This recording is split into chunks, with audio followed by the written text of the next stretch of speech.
Folks, welcome back to the Bizworld channel, iHealth Radio, the iHealth channel, the network, with your host, Hurricane H. New day, new show, new topic. But this topic is about business, this topic about leadership today, because I have an expert. I mean, she is a coach, she's a consultant, she is a professional presence expert. She helps leaders and teams walk the walk and talk the talk and look the part. So that's big stuff. So we're going to dissect today the concept of leadership, the I guess the traditional concept of leadership that we know, and maybe the proactive and more contemporary version of that, and what it looks like, what it sounds like. So with me, I have Katherine Lazaruk. Katherine, welcome to the show. Thanks, Hurricane. It's great to be here. Hey, listen, I mean, we have to talk about this, right? I mean, business is big, and Yeah. leadership is at the core of all of it, right? hmm Um, what makes things go around is a good leader. But hmm let's we're going to talk about what's a good leader, and what are the challenges and the work you do. But let's talk about your background first, like your little bit of history about your work and some of the, I guess, the milestones or the successes you've had. Sure, I'd be happy to give you a little nutshell. Like many people, that we don't often talk about this, but like many people, when I finished my degrees, which were in voice performance and education 100 years ago, I was splitting my time between singing professionally in the opera and teaching elementary music to kids like kindergarten to grade 4. And the further along I got in both of those careers, the less I liked it, because both of those careers have quite narrow parameters, and I'm not a very good small box person. But it took me 12 years and a lung tumor to figure out that these jobs were suffocating me and I shouldn't be in them. And so when I got diagnosed, I it was a real wake up call. I was like, okay, what am I going to do instead? And I had no idea. I was just took medical leave and then I quit. And 6 months later, the tumor was gone. And I had a job doing corporate training at PricewaterhouseCoopers, which is one of the big four accounting firms, like professional services firms in the world. And in that between time, I started working with a coach. I had never really worked with a coach other than like music coaches, but I'd never worked with a business coach before. And he was kind of an alpha male dude. And so he's sort of macho and he's sitting at his big desk and he's like, hey, what do you want to be when you grow up, little lady? And today I'd be like, you're fired. Don't speak to me like that. But then, I thought it was funny. And so I laughed and I don't know, are you a visual thinker? Or, like, Yeah, do you think in pictures? always. Right. So I am too, but this had never happened to me before and it's never really happened since. I literally had a vision, full on vision. The first company name and the first tagline that I ever used. And the first company name was ICU Image Consulting, and the tagline was Intensive Care for Your Image. And I had this little download, and then I just laughed. I'm like, that's not even a real job. Like, who does that job? And he said, it's a real job, and you could do that job. And so I thought, well, I look all right. I've read some books. I'll just get a website and some business cards and start practicing. So that's what I did. I do not recommend that approach to anybody now, knowing what I know about image consulting. Now I'm like, please get some training. Please do not just go in, because when you're talking about somebody's image, it's a very intimate, sort of deep psychological place, and you can do a lot of damage if you are not aware of how to interact with somebody and how to draw things out of them. So don't do that, but get some training. However, I continued on, and then right in the recession, when my contract ended at PricewaterhouseCoopers, I'm like, this is a great time to start an image consulting business full time. And so then I went to Toronto here in Canada and I got my certifications in image consulting and advanced image consulting from the International Image Institute in Toronto. And the woman who runs that company, she liked me. So I interned with her. Then she really liked me. So she made me her Western Canada image trainer. So in addition to my private practice, all of a sudden I was teaching consultants how to be consultants at Langara, which is a college here in Vancouver. And so things were ticking along, doing well. And then as my clients started to ascend the ranks in their corporate world, they would say to me, they're like, we really want you to come and work with our executive teams, but we're tired of explaining to the people that write the checks that you're not really an image consultant, that you're doing a lot more than that. So you need to change your business name. And I was like, okay. So I did. So I changed it to Lazaruk Consulting in 2018 and I never looked back. Now I can do what I like. I love this. Well, first of all, what a transition. I mean, opera, Yeah. teaching kids, I mean that, but again, that's still you. That's still that you have that. It's part of who you are. I mean, Mhm. teaching is teaching, right? So training is that, and then opera is you're singing, and you're performing. So you're performing for people. So you Yeah. use those skills and apply them into the real world of business, and using it into the consulting and Mhm. I guess coaching modality, which is great. But I do love the approach that you found yourself doing this, and you looked at somebody to guide you. And Mhm. by the way, I love what you just said about how that went in terms of that first meeting with that guy versus what it Mhm. looks like today. I mean, the world has changed, and Of course. obviously things are different. But there is a an awakening to those I guess rules, and how to behave, how to say things. And I'm sure Mhm. you apply some of these things because people need to know, especially Yeah. at the higher you have to interact with people, you better know what to say, how to say it, and For who sure. you are interacting with. So it's very important to know these things. But I love also the concept that you went, got your certifications and stuff, and then you Mhm. became the guru, the expert, in the part of the world that is necessary, Yeah. needing this. And Mhm. and and listen, there's nothing wrong with that. You've helped quite a bit of folks, and you still are doing it. But so let's break it down. So personal image consulting. I mean, we're talking about just like working with somebody is how they appear. What let's define that for audiences. So the easiest way to think of it, as defined by our professional association, I love this definition, are the ABCs of image. So anything related to appearance, how you show up, what you're wearing, what your grooming looks like, how you show up, appearance, behavior, the way you're doing what you're doing, and then communication. So everything from, like, I'll coach clients on everything from how to prepare a keynote all the way up to how to have a difficult conversation. So it's really wide ranging, which I love because it keeps me really on my toes in terms of the things I need to learn and the things I need to share. But one of the things I've come to realize, well, I've always been challenged by in the image consulting world. I'm a bit of an outlier because I hate shopping. I don't care about fashion.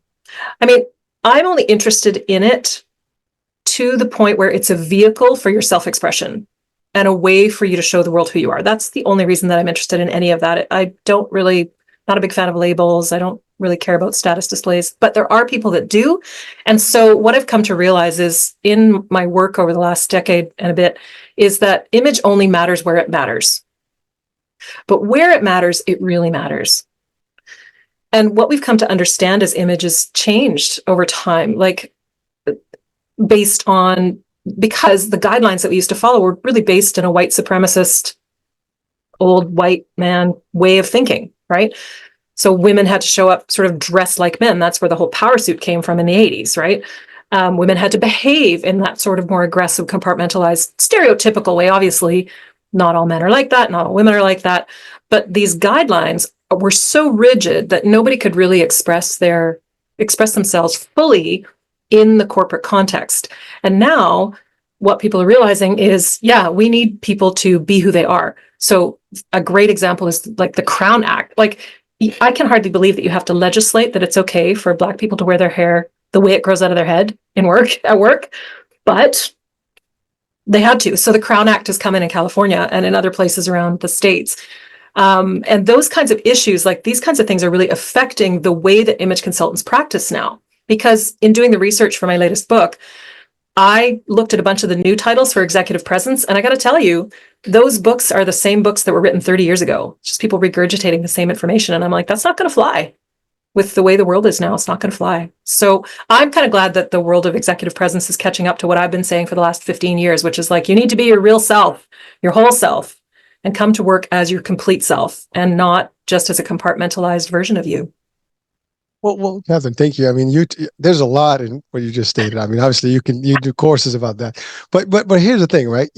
I love it how you've kind of almost in very simple concept describe a few things. One is what is that image, right? Like your presence, so the way you dress, the way you speak, and the way you behave. So I mean, those are three things that we need to be aware of.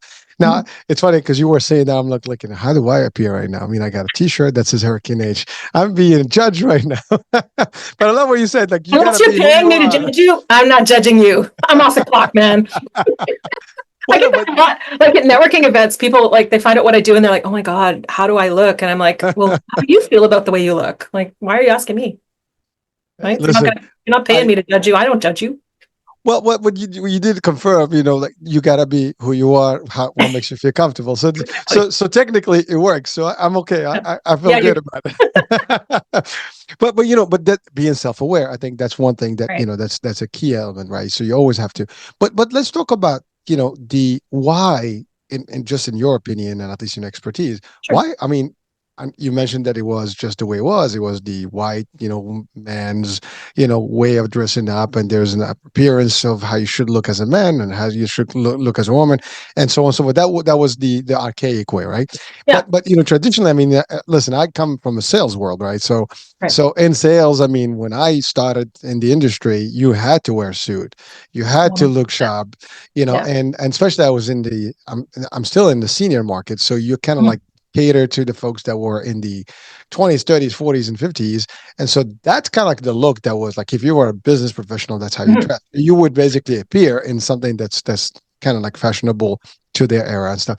So it Mhm. kind of was almost amazing. And we did transit a little bit into like polos and t-shirts eventually, became a lot more casual, things like that.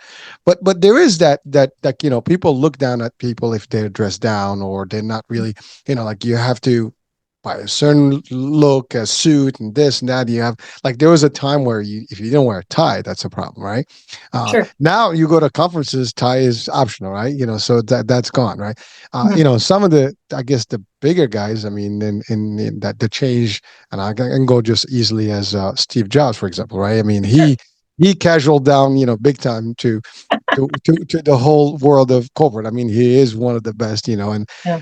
I have yet to see. I think maybe early on he had like some suit pictures that I can or some videos, but Yeah. Of later on you'll see him more in t-shirts, jeans, and course. stuff, being cool and still being it's all about the behavior, about the message, about the communication, and really opened a whole new world to Mhm. the new candidates, or I guess the new labor force, or whatever you Yeah. want to call the employees, of the new generation, right? Mhm. Because now it's a lot of these companies, they really don't care about that, and Well, sorry, maybe I'm interrupting you a little bit, only just that's because okay. I don't think it's that they don't care. And actually, there's research around just specifically referring to Steve Jobs or Mark Zuckerberg or people like that. There is some research around male dress codes that it only matters up until you're earning about $250,000 a year. Once you're earning that kind of money, you can do a little bit more of what you like. But up until that point, it makes a difference. And I think the most important thing in all of this is know your audience. So, for example, if I'm going to be presenting to a bunch of bank executives, you can bet I'm going to be pulling out a suit. Now, it might be a flaming pink suit because that reflects who I am, but it'll still be a suit, right? So, I think it's very important to understand your audience and where you're going in order to, I don't want to say fit in, but in order to basically, your image is a way of letting people know who you are before you speak. And you can make some choices about that. So, when I talk to, because it's true that the way you show up does affect how the way people treat you. It affects it. There's so much research around that. You were saying you're in the sales world. There's one study that talks about sales associates wearing lipstick versus not. The sales associates, women who wear lipstick, actually sell more than women who didn't. And there's a whole new body of research on something called enclothed cognition, which is what you put on your body actually affects the way you think. So that stuff is really fascinating. So there's a ton of data to support that, yes, look good, feel good, show up, look a certain way, get treated a certain way. It still applies. It's starting to break down gradually now as people are seeing different examples of leadership and different examples in the media of how people show up. And it's still happens that people judge a book by their cover, but it's becoming harder and harder to do that because people are not giving those social cues in the clothing that they wear. But I can tell you for sure, if I say to someone that I'm a professional presence expert and I don't show up turned out, they doubt, right? Of course. Why wouldn't they? Right? They'd be like, I don't want to look like you. And early on in my career, I had some issues with that because I was super interested in self expression and I was all in my chunky, funky creative phase. And I actually had people directly confront me. They're like, I don't want to look like you. Why would I work with you? I'm like, I don't want you to look like you. I don't want you to look like me. I want you to look like you. And I'm really good at that. right? I look like me, you look like you, we're different people. But it's way easier. Like once I had to shift my own image because I was super into this true self-expression stuff. And then I worked with a business consultant who was super specific and serious. And I remember I walked into his boardroom the first day that we had a meeting, and I had my little spiral notebook and I had my little chunky, funky clothes on. I was so happy and excited. And I put my spiral notebook down with my glitter pen on his table. And he literally walked into the room, looked at my book, looked at me, left the room, said nothing, came back with one of those moleskin hardcover notebooks with the Yeah. bookmark, puts it down on the table beside my little Hilroy 5 subject spiral notebook, and says, I want you to transfer all your notes from that into this, and I never want to see that on my table again. And I was like, but my clients love how down to earth I am. And he's like, what kind of consultant are you again? And I'm like, image consultant. He's like, exactly. Like those details matter, but they matter because of the profession I'm in, right? But it matters in the same way that, I don't know, if you're a Reiki master and you show up in a 3-piece suit like a banker, people are going to think it's a little weird. People like things to make sense as much as possible. So you can choose, right? You're like, I know my audience. How much do I want to play into this? How much do I want to go against the expectation? Right? So, You get to choose. well, thank you. So this is the thing. I mean, someone can ask in the audience, well, why does it have to be that way, right? Why does it have to be a certain look for certain things? I mean, you know what I'm saying? I Like, know. because at the end of the day, people have a choice, but you're almost being restricted or being pushed towards a particular look and format Yeah. to please the audiences that you're interacting with. Like, so you're being somebody else just so you can be conformed to what Yeah. the status is. I mean, like you said, you went to the boardroom. Like, I've been Mm. to those rooms, and there's an expectation, there's an air to it, like there's an aura. Like, Yeah. you have to behave a certain way. Like you have to be Mm. executive. Literally, you can't be cool and just like relax. I mean, there's certain things that and that's just an example. But there's so many, as you said, just as simple as the notebook needed to Mhm. be like this particular Yeah. format look. But why is that? Like, you have to be a certain suit color sometimes is actually better. I mean, look at politics, right? You Right. have to have the red tie or the blue tie. I mean, obviously those are Yeah. politics, so but Sure. they represent certain things, right? Some Of elements course. of but the why is the biggest part of it, right? And I Yeah. think, as you said, there is a shift. There is Mhm. a change now. But how is that going to make a difference between a leader, if they look one way versus the other? You know, I mean, technically it shouldn't, but the image is important It to does. a Yeah. lot.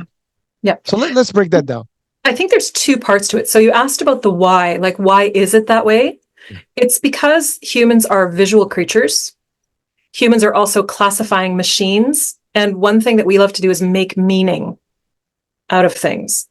And so basically our brains are like giant filing cabinets, right? And so the minute that you're born, like baby's out there like touching things and tasting things and licking things and looking at things, and baby comes across something and it's like touches it and it's kind of fuzzy and it's got 4 legs, and the baby's like, oh, what is this? And the parents go, dog. And the baby's like, oh. Filing cabinet drawer opens up in the baby's mind, fuzzy, 4 legs, soft dog. And the filing cabinet door closes. And then over time, baby's experimenting with things and finding other things and comes across something else. Fuzzy, it's 4 legs, it's soft, and the baby goes, oh, dog. And the parents go, no, it's a cat. And the baby's like, oh, fuzzy, 4 legs, soft, oh, cat, shunk, right? And over time, our filing cabinet drawers fill up with stuff. They fill up with the things we experience. They fill up with what our parents tell us about the world. They fill up with what media tells us about the world. They fill up with what our teachers tell us. They fill up with all of that information. So what you think and see and perceive and how you classify things depends on where you grow up as well, right? And the culture that you're in and the environment that you're in. So because people are meaning-making machines, it can be helpful to have a series of guidelines of how things are. And then again, you can choose to fit in those guidelines or not. So the why things are the way they are is because the people who are in those positions did it that way. That became part of the filing cabinet information that we had.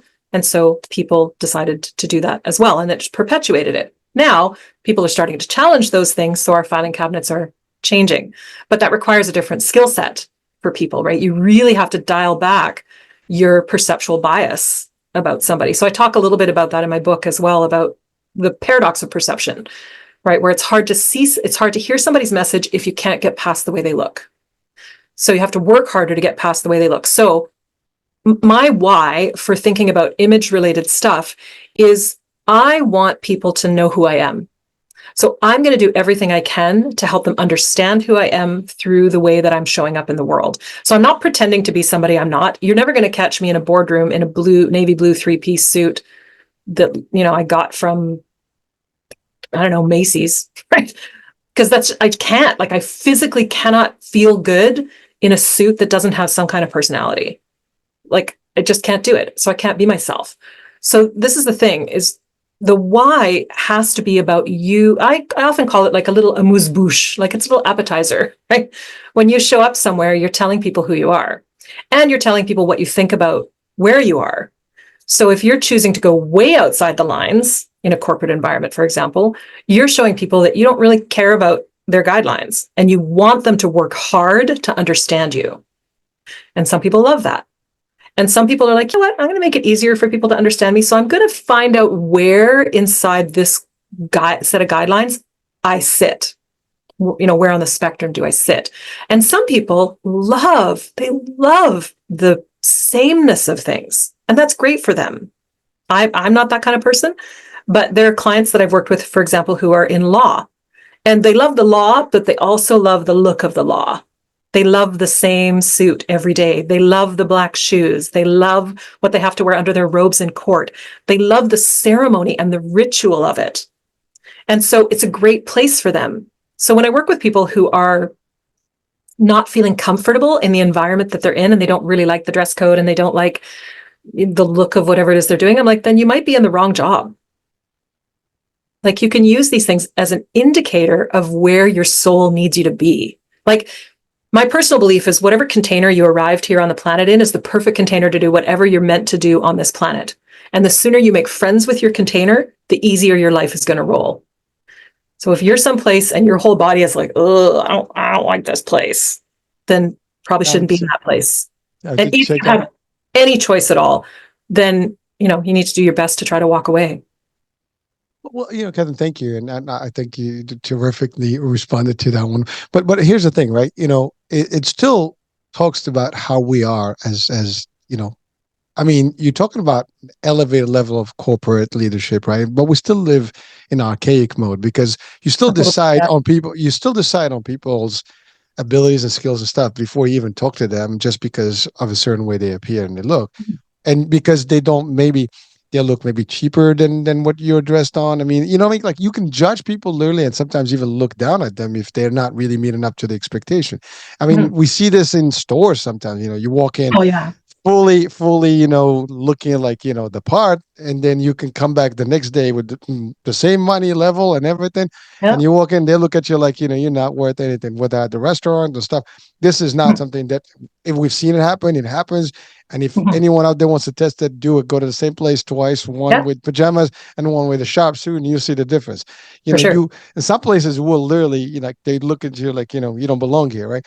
But that's the thing, like, where, I mean, obviously we got this, as you said, from our teachings, from our habits, from everything, the environment and the cultures that we were raised in. But at the end of the day, it affected also the business world, and so. But I love it. I mean, your work is to really get people to be comfortable with themselves. But here's the thing: we hear this all the time. We need to have our own brand. We need to have our own signature. You need to have your own look. I mean, these are recommendations that, no matter where you are, or even if you're in the boardroom. I mean, you and I, we talked about hurricane. I mean, that's me. I mean, that's how I roll, right? And so whatever I am, I'm gonna be the hurricane, and that's really what it is. If I'm in a room, trust me, there's two ways. I can be very quiet. But once I get started, it's over.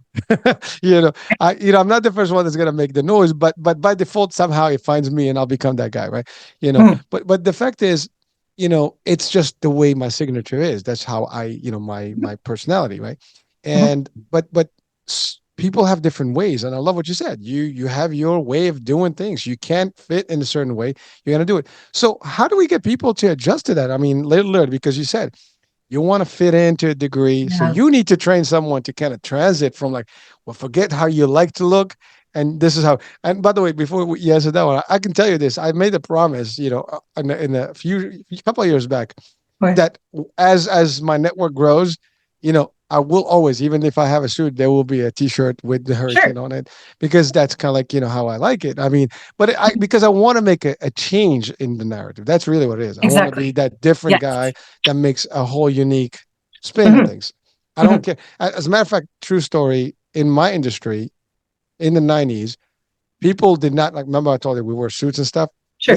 I literally started the change with the t-shirts and the polos, and we started uniforms for the teams and things like that before that was even a big thing. Right. You didn't see those things in the early 90s.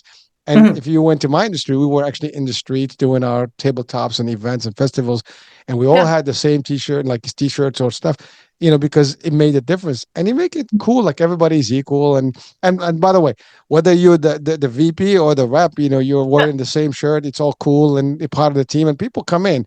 There's no Mhm. hierarchy. Like I'm like red versus white, or like someone like you're a Right. captain. You have the white T-shirt versus the blue T-shirt. I'm just like Mhm. the old NYPD look. you know, but those are some of the concepts. But Yeah. we got to change things. Now your work is really to come in and kind of really help someone express themselves Mhm. in their environment. And so you understand their environment, then you give them the tips and tricks to actually maneuver through it so they can Mhm. be a little bit more acceptable. Am I, Right. is that really what the mission is? Okay, so that's part of it. But the other flip side of that is helping my experienced leaders prepare the table for people who are showing up as their whole selves.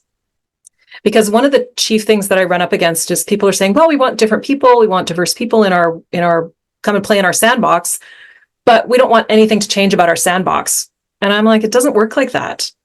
They don't need to change. You need to change, which means you need to get out of this paradox of perception where if someone shows up not looking exactly the way you would expect someone to look, you need to wait and speak to them and interact with them and see who they are as people.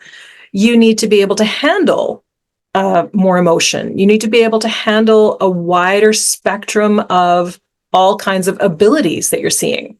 If you really want diverse tables, which outperform homogenous tables every single time, there's a ton of research on that.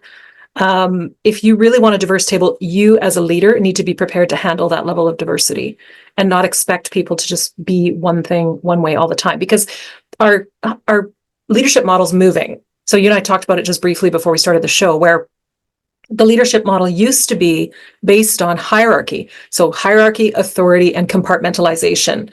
So as a leader, you could rely on your positional authority to influence people. But now the leadership model is moving into this more integrated, relational, and whole model, which means that you need to be able to cultivate relationships with people. You need to be fully integrated as a person. You can't just be a great performer at work and a jerk at home, or vice versa, right? You have to be the same person. If you're not the same person at work as you are at home, like think of yourself as a piece of, I don't know, stereo equipment. You can turn the volume up and you can turn it down, but you still need to be the same equipment all the way across the board. So as a leader, you need to work on becoming more integrated. You need to work on showing your whole self at work, not just part of yourself at work.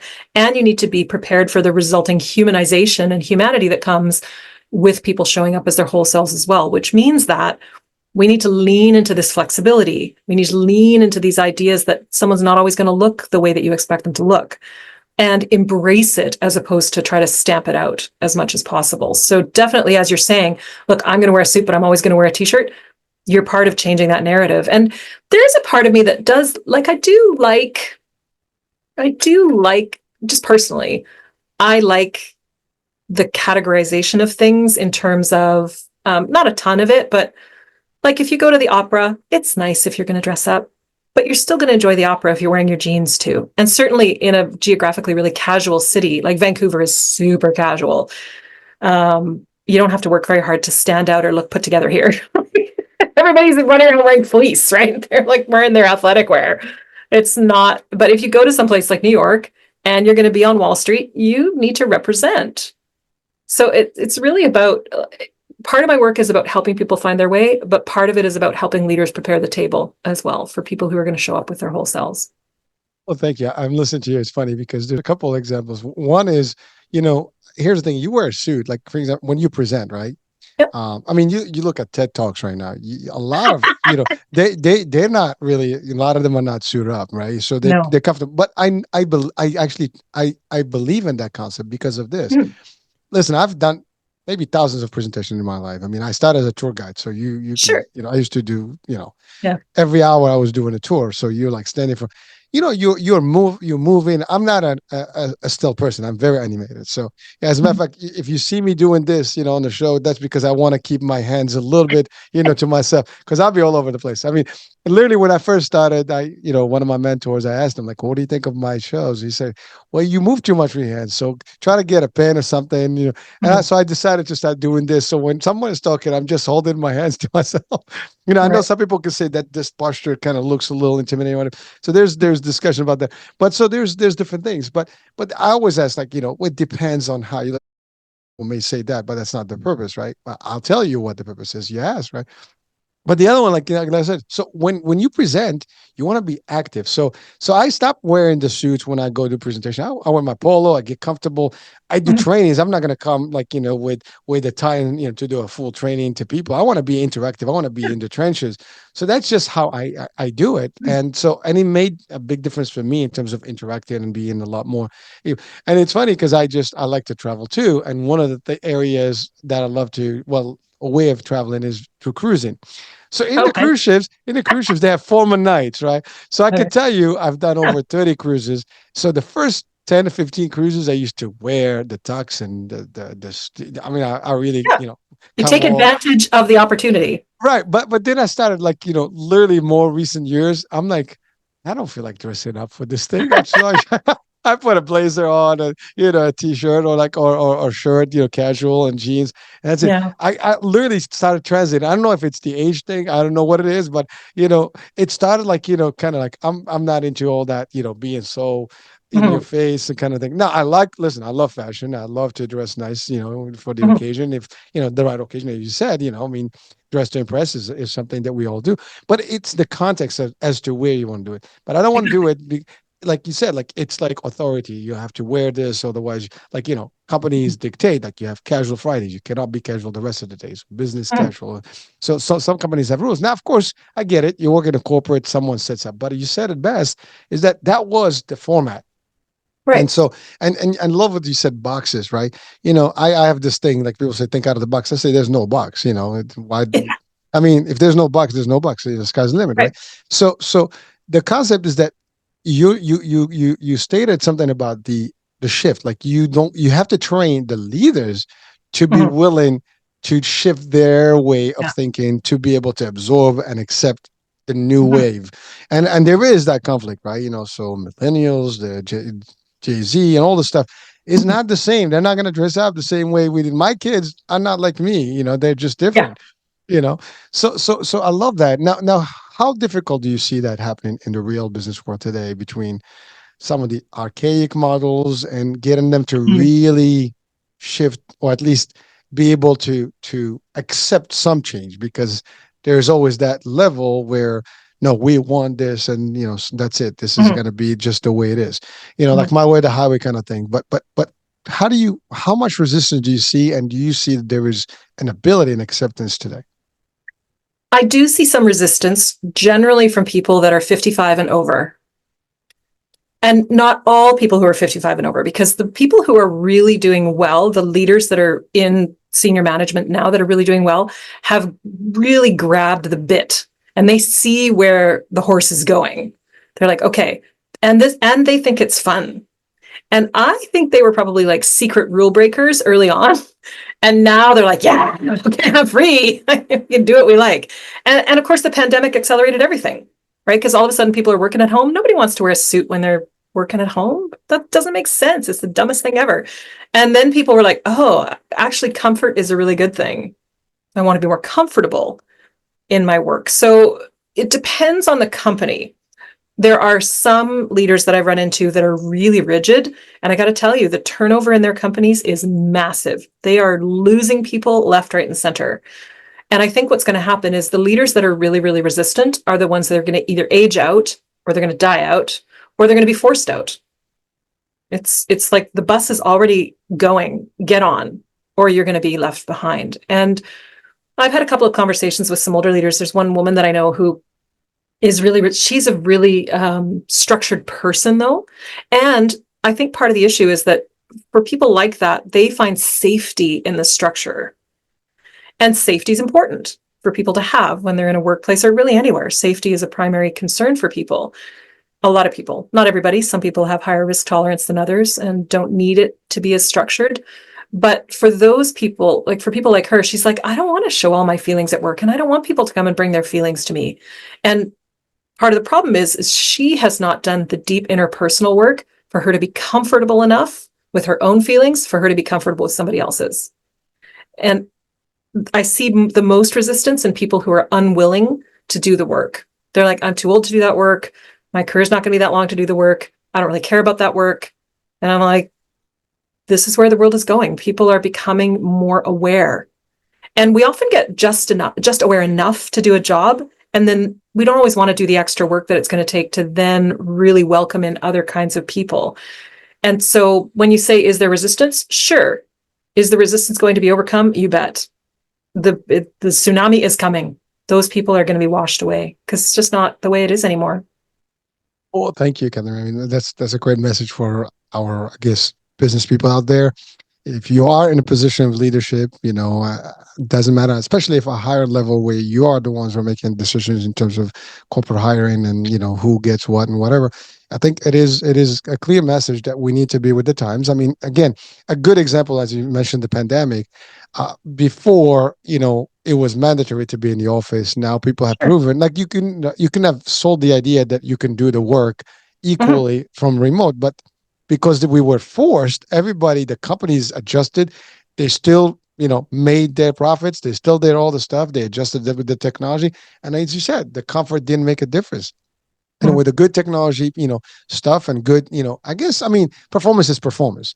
If you Right. can put the metrics in there where people have to perform, that's it. I mean, there are companies that are talking about 3 days work now versus, a day, weekdays type of thing, right? There's different Mhm. things you can work partially. I mean, you have companies that are giving unlimited PTO. You can be off, but you have targets, on a monthly basis that you have to meet in your performance, Yeah. whatever that job is. So there's a lot of change in, I guess system, and I do again. You mentioned like Mark Zuckerberg and Steve Jobs and all, Elon Musk. Those are all the folks that kind of made some real signature changes and shifts Mhm. in and it does make a difference in the way it is. But you're right, like someone is not willing to make the change in their own selves. But here's the thing. So this is a question, and I don't know if it's ever been asked or not.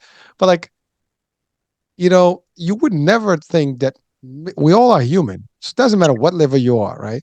No. You still have your own mental status.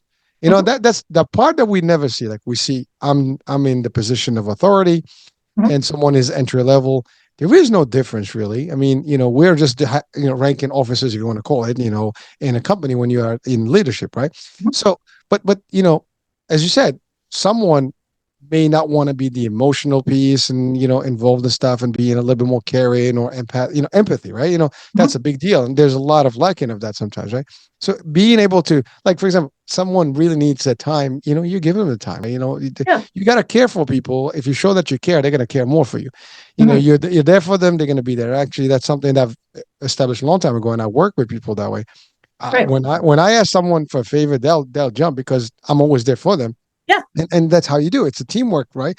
And Mhm. I'll chime in too if I need to, right? Don't worry about it. I'll take care of it now. And next time when I'm not here, you gotta take care of business, right? And that's how you Mhm. do it. But not everybody is. Again, the problem is always adjustability or just being able to adaptability, right? Mhm. It's a big deal, and change is difficult for a lot of people, especially if they set in their old ways. As you Sure. said, the current is coming, the wave is coming, and if you're not solid enough, you're gonna be washed out very easily.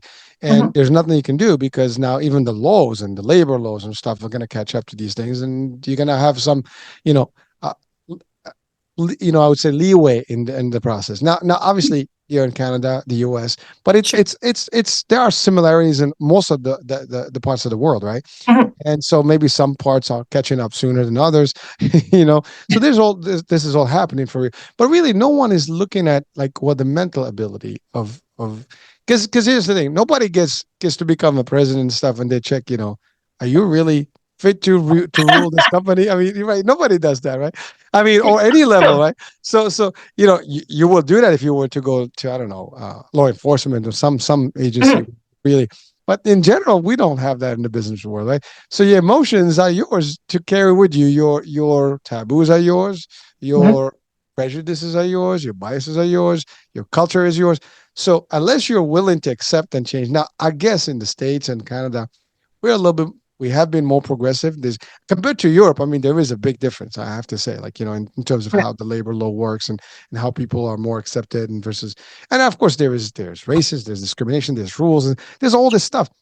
But that's the thing, like, you know, how we really, you know, in when you work with people, I mean, is there, you know, some sort of work that needs to be done, maybe for someone, like maybe they need to check, you know, themselves to see if they're able to Yeah. interact with people, because I think we all need, like, we do this mental show, you know, on a monthly basis with Dr. Heim, and Mhm. one thing he said that is we're not doing good, you know, or at least we haven't done great at, is mental health as humans.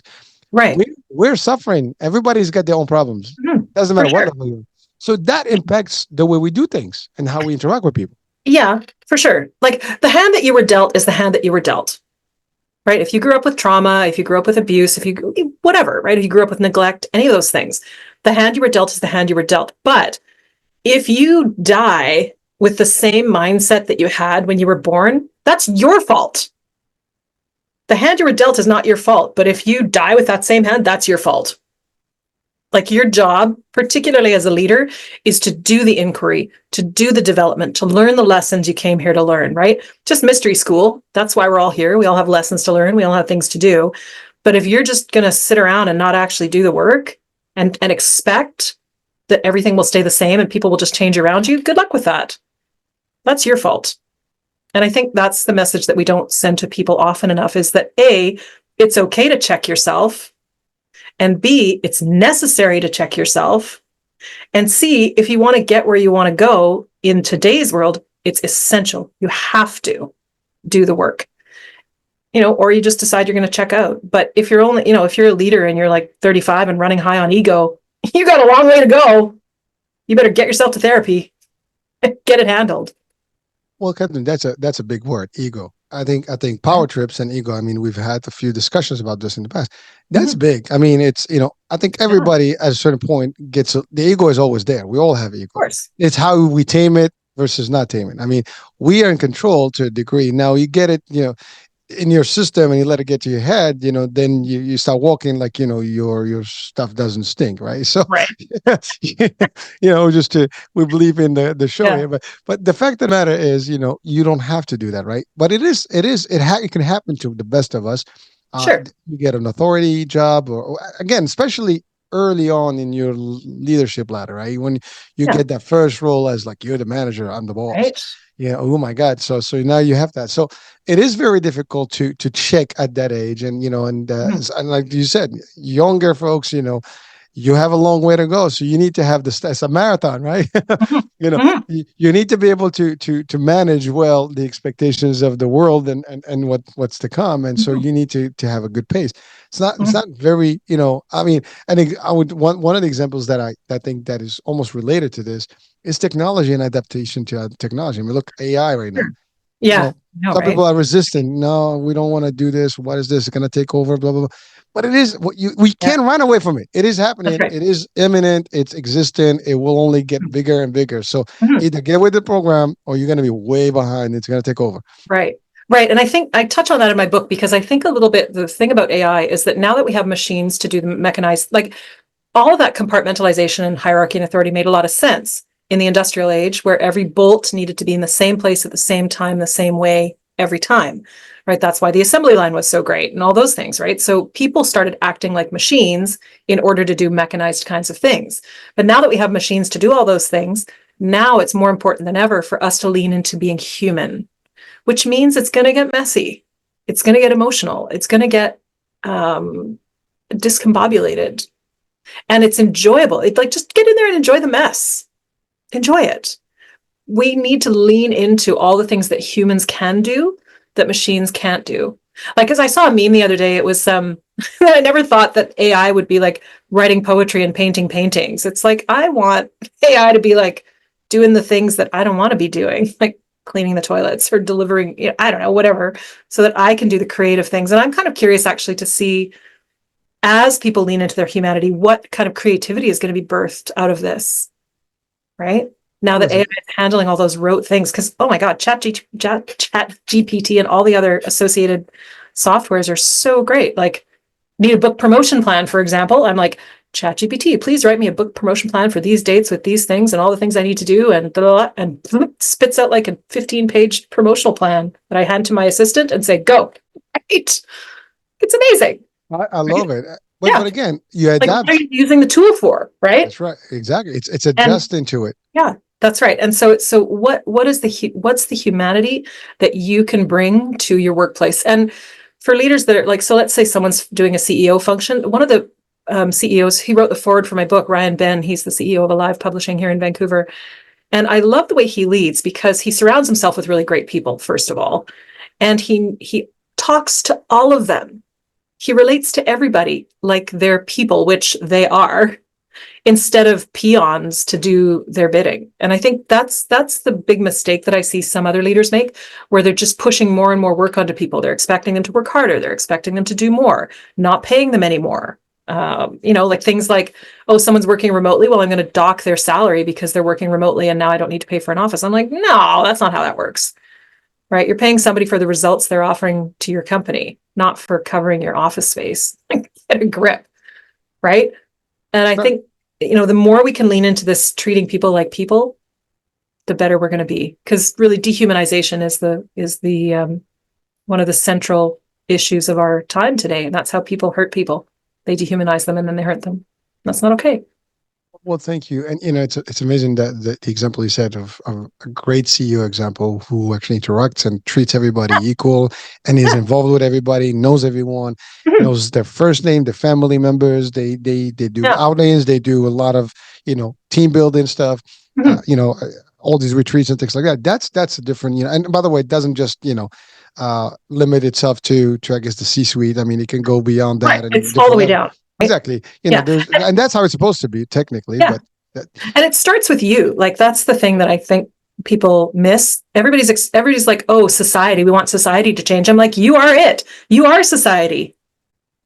So get with it. Like, change yourself, then you change the people around. Then people around you change because of necessity. When one thing in a system changes, the rest of the system has to adapt. So it starts with us, and that's how we change the systems. We starts with us, we work together with others, and that's how we get the society that we want. So if you don't like the way society looks, that's your fault. Like, get on it. Get out there, get organizing, get voting, get doing what you need to do. I think we need more people in the world who are really aware, who are doing what they want to do, who are making things better for other people, and who are challenging the status quo on a daily basis. And that's my work. That's what I'm here to do, is wake those people up. it is happening. I think I mean, I'm sure you've heard the awakening is happening, and there's a lot of talks about it.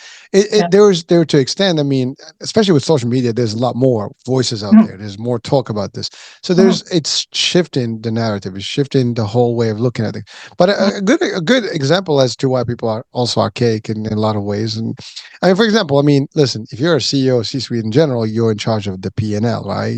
Sure. So you can use that like, well, we can cut, a little bit of here, a little bit there. And so it always kind of like once, I don't know why it winds up literally with staff and budgets and stuff like that. And you cut salaries are like the first one. Now, I mean, I get the business part of it. And like, you know, there's some tricks and, the trades that anybody can play with.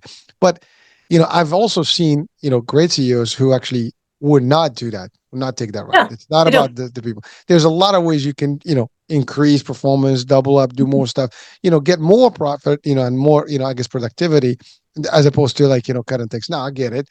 A Mhm. pandemic, for example, was a big thing that nobody can do Right. anything about. But even that, a lot of companies were able to manage through it well. So Mhm. and as you said, it's just on that CEO and whoever that person may be, it's their person that's going to make a difference. And Mhm. again, you hit around the money. We are individuals. Yeah. Doesn't matter what level you are in the business world, you're still one person, and you can make changes. Now, some people feel the authority, and therefore delegation is the name of the game. Let's delegate everything. That's And true. I have no, like I just my job is to just run people, right? Well, that's not how it is. You run things. You Uh, run. You have the vision. You lead. That's the thing. The mhm. difference between boss and leader is really you're not pushing people. You're with the people. You're Yeah, leading you're them. taking them with you. Yeah, That's right. you're taking them with you on a journey. I heard a great definition from a guy named James Wedmore who does digital course. He helps people develop their digital courses. Really cool dude. But he said, the CEO is the person who has the what and the why firmly in their mind. And then the people that he works with, the executors, are the people who have the who and the how. The CEO is fixed on the what and the why, and then the people that work with him or her they are the what and the how, or sorry, the who and the how. And I like that a lot because definitely as you get up into leadership, there are things you just can't be doing, right? If you're in the C-suite, there's things that you're responsible for. You have a different set of tasks than you do from someone, say, who's in the mailroom, right? And if you spend your CEO time doing mailroom things, then you're not focusing on what you're there to do, right? So it's not that those roles are unequal in terms of peopleness, right? Both humans, both fulfilling a role. It's only that you have different functions in a company. And I think it's okay to have those different functions because nobody can do anything by themselves, right? We all have to work together, and there are lots of different functions in a company that need to be handled. But I really think that the key is like all the people in the company are people, no matter what job they're doing. And they all have similar concerns, and they all want to feed their families, and they all want to have a little fun, and they all want to have meaningful work, and they all want to know why they're doing what they're doing. And they want to feel good about their work as much as possible. And I think as leaders, if we can keep that in mind, then that's going to create better companies and better opportunities for people in future. That's big stuff. But it's big, but it's simple. I mean, it's not something we don't know. We know Mm, these things. The right. question is, do we Do we do accept them? it, and do we act exactly? I mean, talk the Right. talk, walk the walk, right? You know, Exactly. you actually are guiding people through your work, consulting and Yeah. coaching. So you coach people who need the help, and you consult for the expertise, and as you defined it, right? And I Mhm. love, that the example you said, like, there is the what and the where, and certainly the who and the how Yeah. but you can't have one versus without the other, right? It's all in one. So those are things that are important to kind of like accept. And oh, by the way, this is not just limited to business. This No, is of course life. not. Yeah. We all have the same. We all lead somehow. Mhm. Like everybody is a leader in their own world to a Yeah. degree, right? Doesn't matter what's your status, Right. but so that's one thing. And so now let me ask this question. You have worked with a lot of folks. Mhm. What is maybe a good example of what not to do? Which- because I think Oh, that's a big one. not to do. It's so funny. I've seen many examples of what not to do. Okay, what's a good one for your audience? What not to do? Do not make other people accountable for your own failings. Powerful. Don't toss around blame. Don't toss around shame. Don't bully people. It's really funny that you say what not to do because I spend so much of my time thinking about what to do, and I generally focus on my energy on what to do instead. I don't spend it's like a mind shift to go, all right, what are you not supposed to do? Um, and I think one of the big things to not do is to shut down. Just don't shut down. Even if it's hard, even if it takes time, just try to keep your heart open as much as possible. Don't shut down. Don't close yourself off because we need each other. And I think that's one of the fundamental truths that people would do well to accept is we actually need each other. We are a social species.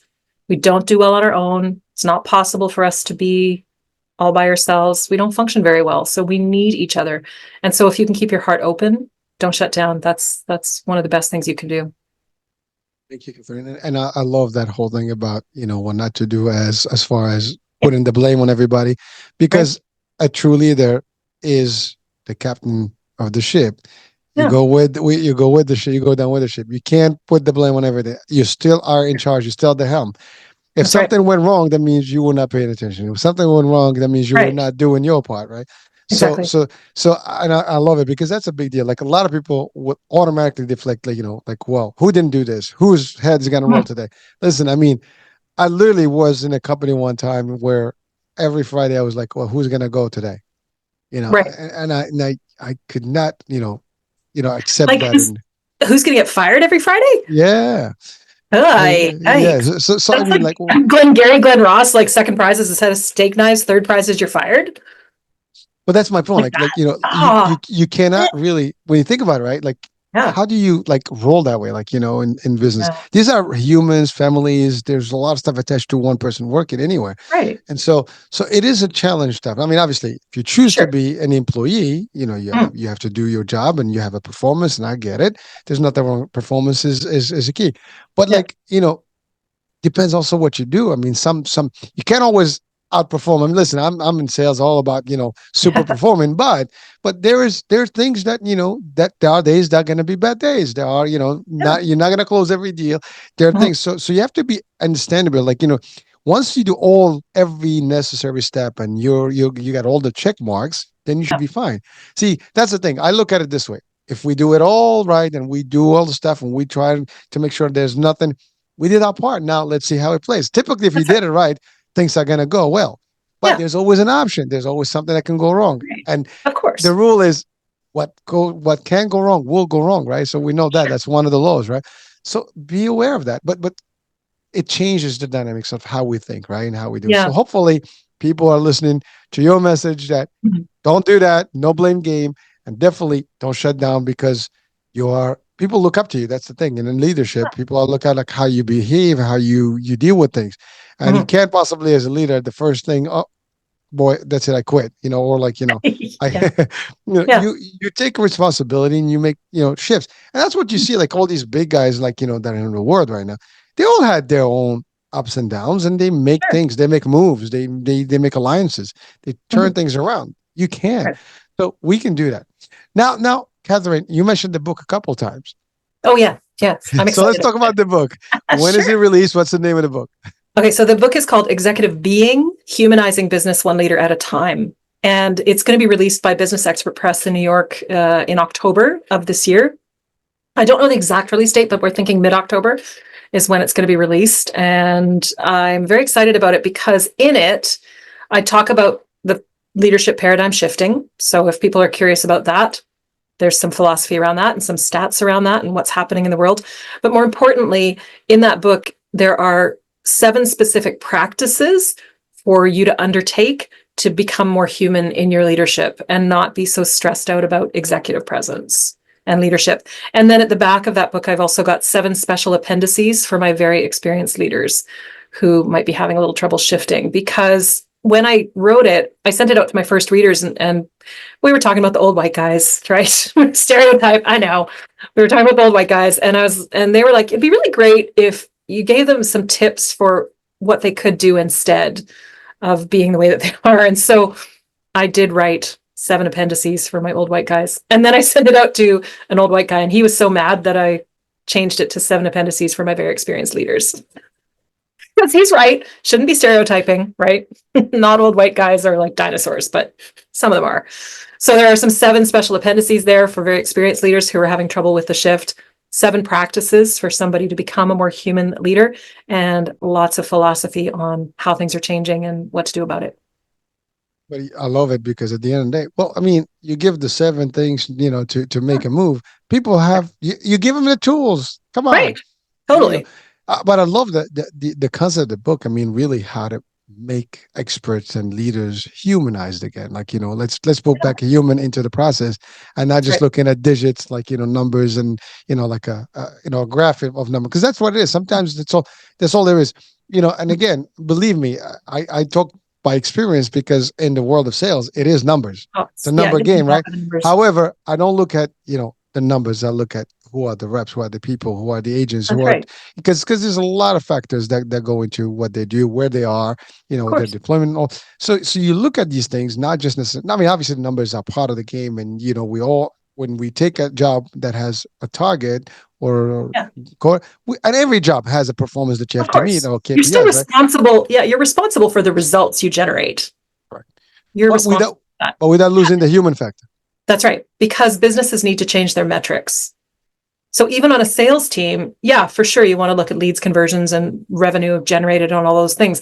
But if your team is not performing, you can't only look at that.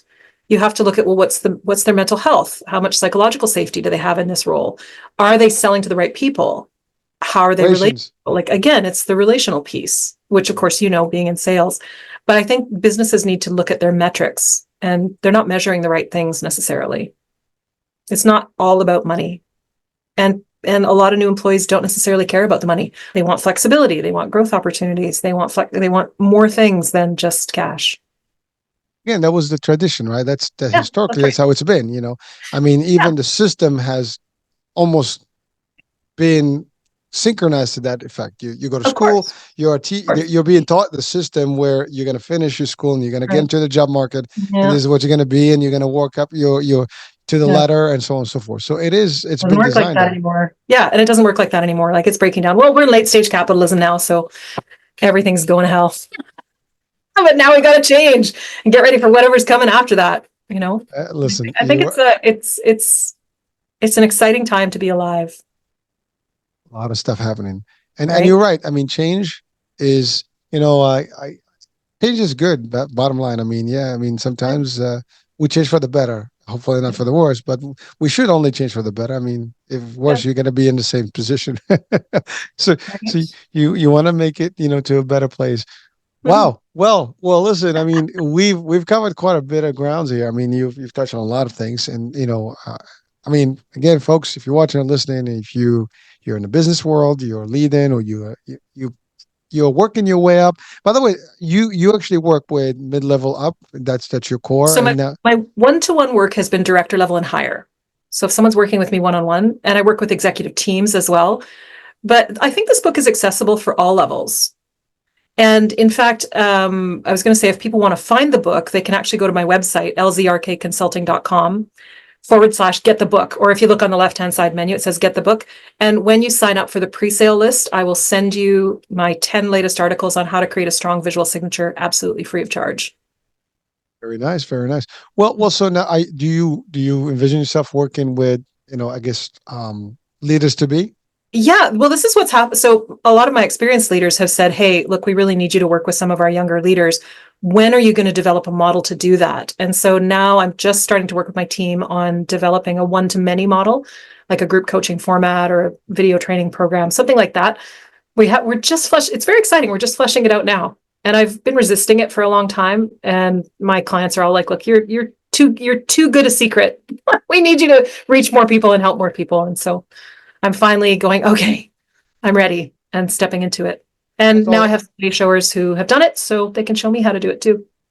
That's awesome because now you're really making a difference in changing, Yeah. the way we think in leadership, the way we think in, corporate hierarchy, and the way we are like the way for the future. I mean, you're really bringing the next generation of leaders, concepts and mindset and how we should actually lead versus how we did in the Mhm. past. So thank you for that. I mean, I think it's needed in the business world.